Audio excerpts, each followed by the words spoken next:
Guys, in this video, we are going to be breaking down a deal that Francesca just landed. And this is a $750 per month deal. She used $112 in ads, got 36 leads.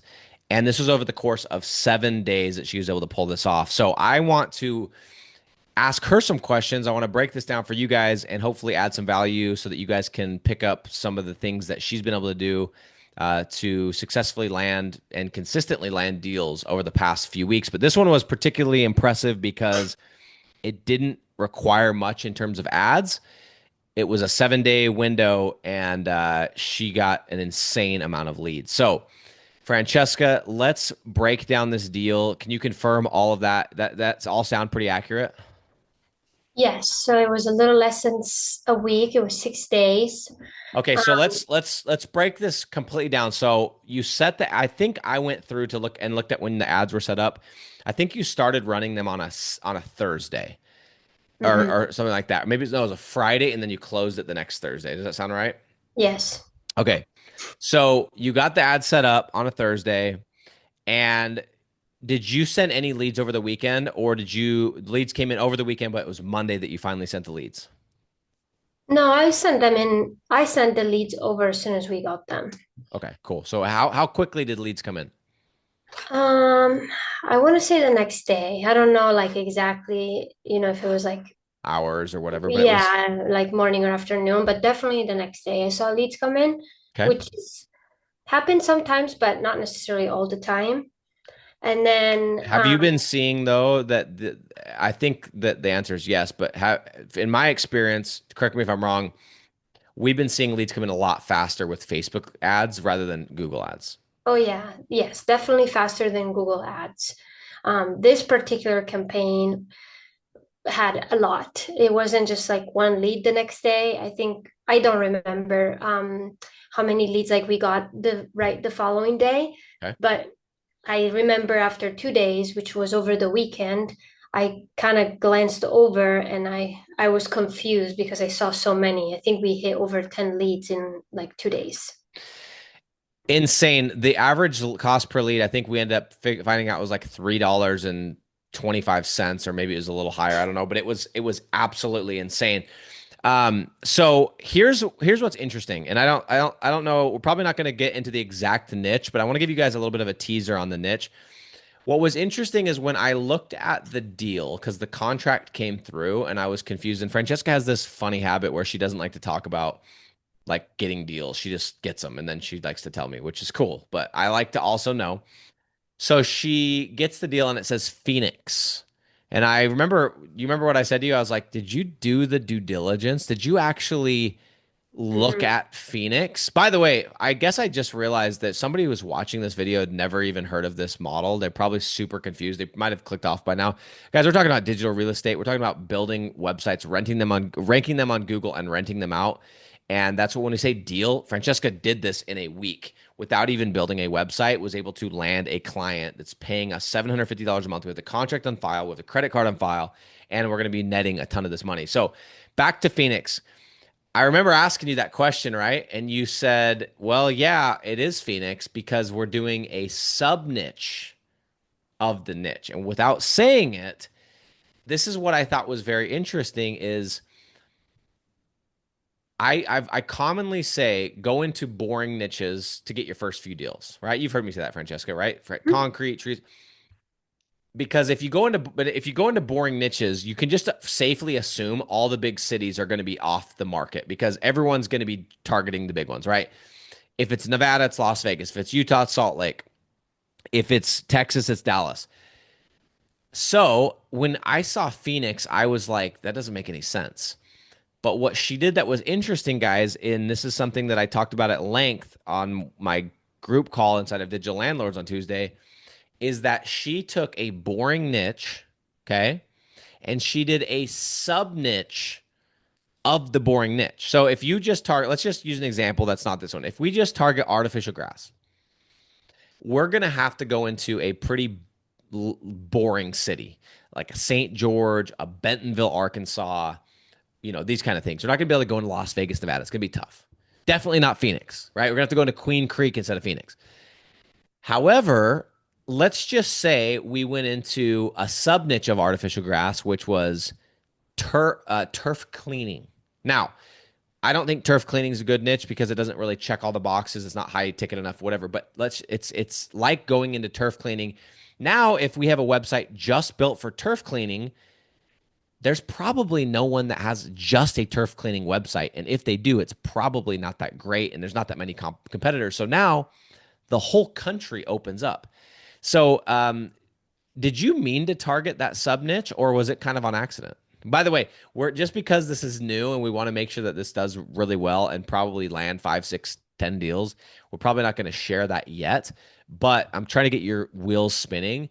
Did you did No, you I know? meant it. Like, Okay, you thought of it. Was it because that person specifically did that, or was it just like how did you think to do that? Because I think it's genius, and I think we can take that same thinking and apply it to other niches as well. But what made you think of that? just by doing the keyword list, it just kind of came up, and then I And started you're like, looking into it. oh, that's interesting. Yeah. Awesome. Okay, let's get into a few more quick specifics. How many leads did you send this guy? I know that was more than we typically do, but let's just give the exact answers. 12. 12 leads. We normally don't send more than five, but I asked Francesca this and she's like, they were coming in so fast that like it Yeah, they was just either kept coming in. it was So either that we send them to the guy or they go to waste. Like that's how fast they came in. So you can send him 12 leads. Did he actually get to give estimates on any of these leads? yeah, so he gave a couple of estimates. I don't know, to be honest, like how many estimates he gave, but more than two. Okay. But he didn't close Any. any of them. Yeah, a lot of them were kind of shopping around, which is fine. That happens all the time. I feel like that's something that I hear often from business owners. A lot of people shop around in Right. any niche, not just this one. But yeah, So I had somebody message me the other day, one of our students, and he goes, finally, a business owner closed one of my leads. Now I can pitch him. And I was like, dude, you don't need to wait for a business owner to close a lead, right? I think that that's something that people forget and they think that you have to do. Does it help? 100%. But do we wait for that? Absolutely not. Right? How did you know that it was the time was right to go for the close? because I wasn't gonna wait around for him to close it pretty much. And the leads were, it was, I sent him so many leads that it Like, was out of dude, the wind. Yeah, I'm not gonna wait if I send you over 12 jobs. And it's not my problem. And not in a rude way, but like we can close it for them. So as long as they're giving the estimate, that's all the power you have. And I told him that in a nice way, like yeah, because he did want when we got on the Zoom, that was his thing. He's never done like marketing or paid anyone, so he was definitely on the fence.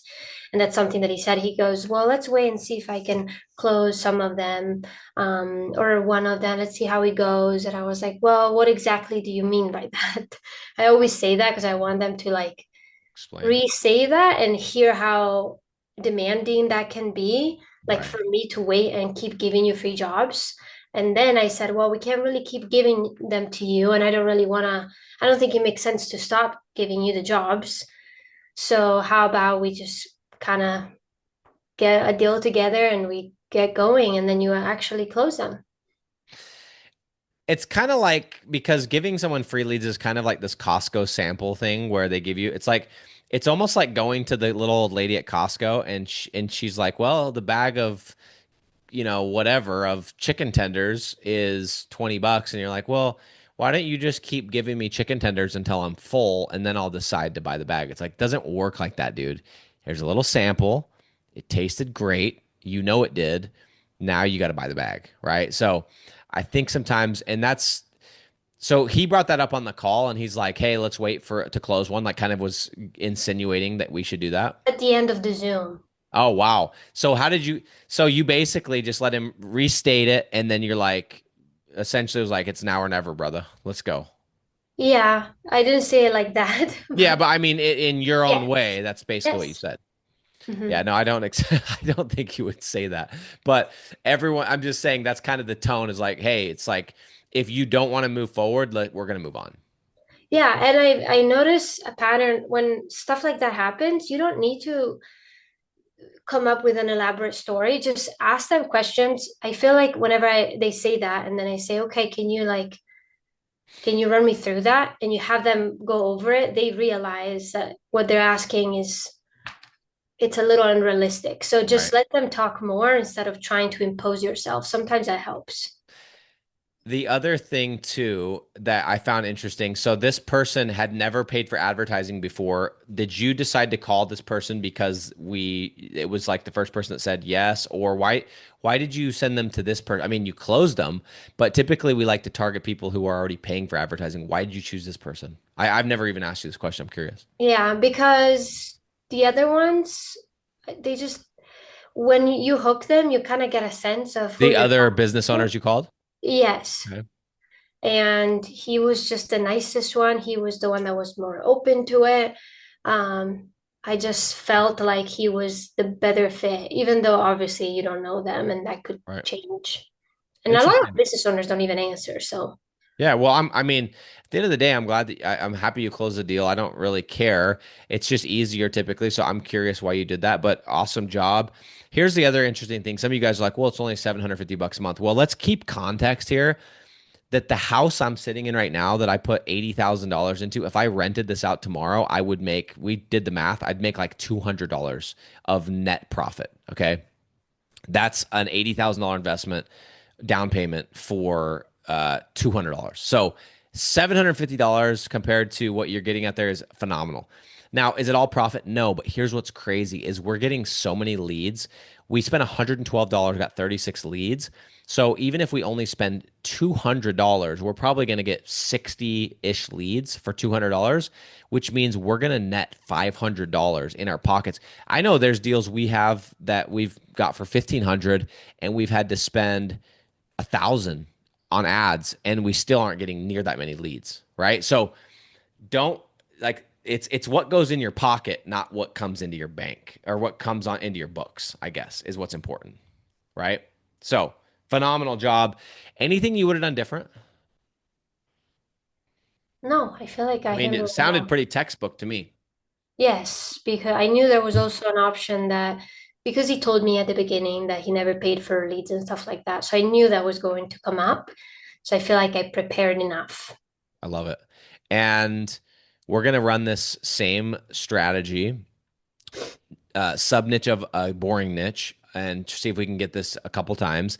And I just think it's so genius because it kind of opens up the whole landscape of like, guys, start thinking outside the box. Start thinking about, okay, yeah, what are the sub niches of concrete, right? Like, is there I don't know, but like, is there an opportunity, for example, to have a website that just targets basketball courts? I, I don't know. I'm just saying this is how we should be thinking because if Francesca hadn't thought like this, we wouldn't have this deal in our pocket. So super pumped about it. Also, how freaking nice is it having these Facebook ads pumping out? How fast can you set up a Facebook ad now? You're getting a lot quicker, I think, right? Hmm. 20 minutes? Yeah, well, with the fact that you have to like find a couple of images, maybe 30, but But yeah, here's what's 30 crazy. minutes. We used to be able to set up Google ads when we were doing just smart campaigns in 5 minutes and 30 seconds. I think I timed myself, but that didn't include the one pager. With Facebook ads, we don't have to do a one pager. So I still think net, when you combine all of that, we're still able to set these up quicker. Yes, we have to get images. Yes, we have to come up with good ad copy. But yeah, I think I can do it in like sub 20 minutes if you get photos for me and we get a tracking number and stuff like that. It's like super quick. Things are starting to look a lot like 2020. You remember those days, Francesca? Hmm. They were good. Those are good days. Anyway, guys, just want to jump on, share some details of the deal. Francesca's crushing it. Guys, if you didn't know any background on Francesca, 2.5 years ago, I kind of was like, hey, you should try sales. And she laughed me out of the room. She's like, I'll never do sales. I don't think I'd be good at it. I'm not interested. And now I think you've averaged a deal over the last 2 weeks in a row. I think you've closed a deal or the last two of the last 3 weeks. I mean, whatever the case is, she is smashing it. She's working on another new niche that we're playing around with right now. So if you're somebody with no sales experience, and by the way, she doesn't even speak English as her first language, it's a second language for her. Um, any reason why you're like, I can't do this, you can because somebody else has done it. So, Francesca, awesome job. Thanks for jumping on, and we'll see you guys on the next video. Bye.